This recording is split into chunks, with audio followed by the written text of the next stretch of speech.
Now to those retail numbers that Tyler mentioned at the beginning of the broadcast, which show that Americans stepped up their spending in May. Retail sales rose 1.2% last month, following a much smaller 0.2% gain in April.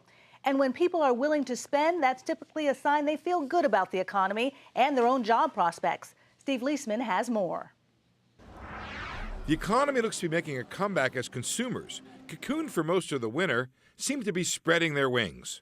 Retail sales rose strongly in May, with a surge in car sales and clothing, capping a month of better economic news that shows the economy rebounding decently from the contraction in the first quarter.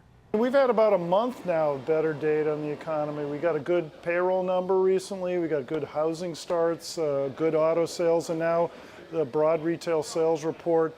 You know, it's been a big mystery to economists why retail sales had been so weak in recent months, and this kind of takes us a step closer to where I think we should be.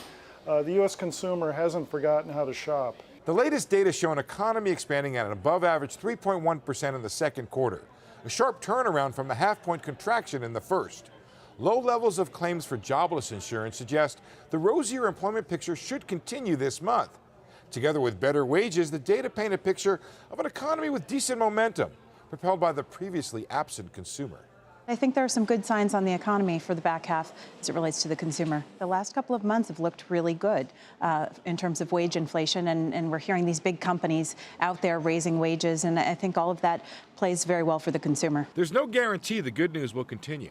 Gas prices have decidedly stopped falling, and some economic rebounds since the Great Recession ended have proven short-lived.